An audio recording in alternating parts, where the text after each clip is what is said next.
Setelah sejumlah perubahan regulasi 2026 yang diberikan pada GP Miami kemarin tidak begitu mengubah jalannya balapan dan porsi tenaga baterai yang masih terlalu besar, F1 dan FIA akhirnya sepakat untuk lakukan modifikasi lebih besar untuk 2027 mendatang.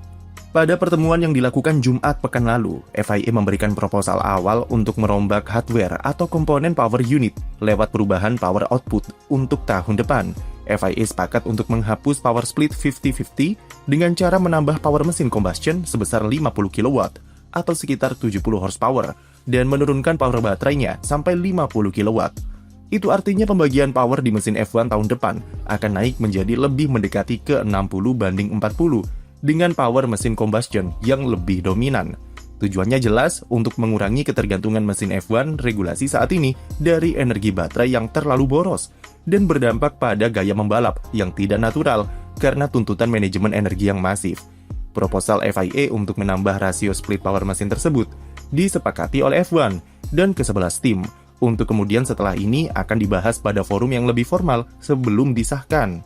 Awalnya pabrikan berpikir kalau modifikasi hardware atau power mesin secara realistis baru bisa diterapkan pada 2028 karena perlu pengembangan dan persiapan yang lebih rumit. Namun pada akhirnya, tim dan pabrikan sepakat, daripada menunggu 2 tahun lagi, lebih baik modifikasi power mesin dibahas lebih cepat, supaya mereka punya waktu untuk mempersiapkannya pada 2027. Selain perubahan power split ke 60 banding 40, sejumlah proposal lain juga ditawarkan, seperti kapasitas pemakaian baterai yang naik dari 4 MJ ke 5 MJ. Level harvesting juga diusulkan untuk ditambah dari sebelumnya maksimal 350 kW menjadi 400 sampai 450 kW supaya menghilangkan superclip secara total. Meskipun power baterainya nanti masih tetap besar, namun setidaknya ini adalah perubahan yang arahnya sudah benar dengan memperkuat kembali peran mesin combustion di F1. Modifikasi di GP Miami kemarin terbukti bisa memangkas durasi superclip, yang walaupun tidak begitu signifikan, namun paling tidak FIA sudah punya fondasi soal apa yang harus dilakukan pada 2027 nanti. Dan memang, satu-satunya cara untuk memperbaiki regulasi ini adalah dengan menambah proporsi mesin combustion dan mengurangi deployment baterai. Lewat keputusan untuk merombak power output pada 2027 nanti, FIA secara tidak langsung mengakui kalau regulasi 2026 adalah produk gagal dengan semua kritikan yang dilontarkan pembalap serta fans, akhirnya berujung pada pengurangan energi listrik yang digembar-gemborkan lewat agenda elektrifikasi. Tapi FIA juga harus diberi apresiasi karena jujur saja, mereka cukup cepat dalam menyadari kesalahan dalam pembuatan regulasi dulu yang terlalu prioritaskan agenda pabrikan. FIA bisa menerima masukan dari pembalap serta fans, bahkan mampu membuat pabrikan sepakat supaya lakukan modifikasi besar pada 2027. Dan ini merupakan langkah positif guna mengembalikan F1 menuju arah yang tepat. Satu hal yang perlu digarisbawahi adalah modifikasi power hardware untuk 2027 nanti punya banyak tantangan, dan sebaiknya jangan terlalu berharap jika proposal FIA bisa disepakati untuk segera diterapkan tahun depan. Pembahasannya diprediksi akan cukup rumit dan butuh banyak kompromi dari tim serta pabrikan. Rencananya, modifikasi regulasi ini bisa disahkan paling cepat sebelum F1 memasuki jeda musim panas nanti. Tantangan paling besarnya adalah perubahan power hardware akan berdampak ke perubahan-perubahan lain dari aspek sasis serta mungkin aerodinamika. Dengan bertambahnya power mesin sekitar 70 horsepower, salah satu cara yang paling mudah untuk diterapkan adalah lewat peningkatan aliran bahan bakar ke mesin, yang ditambah sekitar 10%. Tentu pabrikan juga harus melakukan redesign ulang di area turbo dan piston mereka, supaya lebih kuat dalam menghandle power mesin yang lebih besar. Namun perubahan paling terasa nanti adalah aliran bahan bakar yang makin meningkat.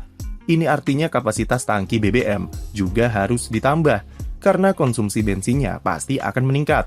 Efeknya adalah sasis mobil tahun depan harus dirombak lagi, dan bisa berdampak ke distribusi berat serta aerodinamika yang juga ikut dirubah. Mayoritas tim berencana mempertahankan sasis 2026 untuk dipakai lagi di musim 2027 untuk hemat biaya, yang bakal menambah kerumitan mereka dalam manajemen keuangan. Belum lagi berbicara soal integrasi ulang power unit ke sasis yang mungkin akan mengubah rencana development tim secara jangka panjang. Sejumlah skenario akan dipertimbangkan FIA untuk mencegah perubahan tangki ini jadi terlalu kompleks bagi tim. mulai dari membuka kelonggaran cost cap untuk bangun sasis baru pada 2027, lalu penerapan perubahan regulasi yang bertahap, sampai yang paling ekstrim adalah pengurangan jumlah lap di sejumlah sirkuit yang boros bensin. Resiko lain dari modifikasi mesin 2027 adalah waktunya yang sangat mepet. Mengubah hardware mesin bukanlah perkara mudah dan perlu riset serta pengembangan yang hati-hati, mengingat mesin adalah jantung dari mobil F1 dan faktor yang cukup krusial di regulasi saat ini. Sejumlah pabrikan harus alokasikan ulang fase development mesinnya untuk memperkuat struktur serta desain piston dan turbo dengan waktu yang cukup singkat. Tapi perubahan ini hanya bersifat evolusional dan dipandang masih realistis untuk dicapai pada 2027 atau selama 6-7 bulan masa development, meski harus diakui cukup mepet. Secara politik, apabila perubahan 2027 disepakati, maka muncul pertanyaan soal apakah tim yang mendapatkan jatah ADUO musim ini akan dapatkan keuntungan ekstra dalam pengembangan mesin tahun depan. Selain tambahan upgrade, ADUO juga memberikan alokasi tes yang lebih banyak dalam pengembangan mesin, dan tim yang dapatkan jatah ADUO berpotensi untung besar jika alokasinya bisa dipakai untuk mesin tahun depan.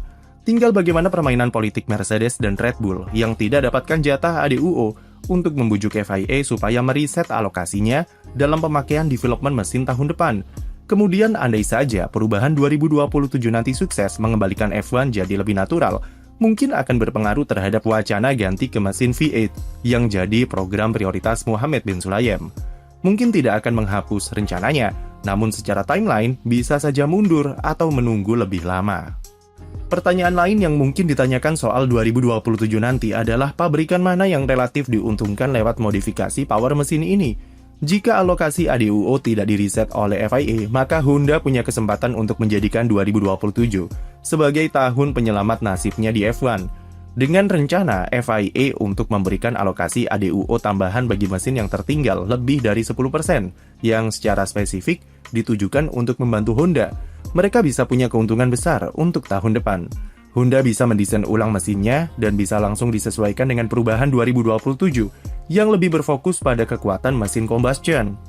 Namun, perlu diperhatikan apabila FIA memutuskan menghapus alokasi ADUO untuk 2027, maka keuntungan Honda itu bisa hilang.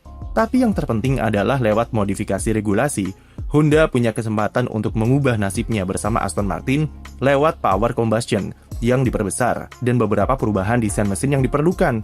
Ferrari juga punya kesempatan apabila alokasi ADUO tidak kena riset, terutama untuk mendesain ulang turbo, serta memperkuat mesin combustion.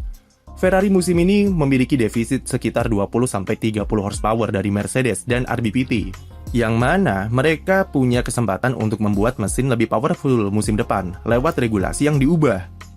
Audi mungkin akan menemui sejumlah kendala karena power unit mereka dikembangkan dengan orientasi faktor hybrid yang lebih kuat. Masalah reliabilitas yang mereka alami di Shanghai dan Miami disebabkan dari kerusakan di mesin combustion. Dengan energi baterai yang diturunkan dan faktor combustion yang lebih dominan, Audi dipaksa harus menyesuaikan diri dengan perubahan tersebut yang butuh usaha ekstra bagi mereka. Sisi positifnya mereka juga dapatkan jatah ADUO dan sama-sama punya potensi untuk memperbaiki mesinnya musim depan. Mercedes dan RBPT seharusnya tak alami kendala berarti dengan kapasitas mereka yang mampu buat mesin bagus di awal regulasi baru. Terutama RBPT yang punya basis kuat dari mesin Honda di regulasi sebelumnya. Power combustion yang ditambah seharusnya cocok dan lebih adaptif bagi mereka. Jadi respon cepat FIA dalam tanggapi kritikan dan usahanya dalam perbaiki regulasi 2026 merupakan langkah yang berpotensi jadi titik balik positif bagi F1 tahun depan. Meskipun tetap skeptis karena level kerumitan dan singkatnya waktu yang dibutuhkan untuk membahas modifikasi regulasinya, masih harus diberi penegasan untuk tidak terlalu berharap di 2027 nanti. Sekian video dari kami, jangan lupa beri like dan subscribe untuk konten F1 lainnya.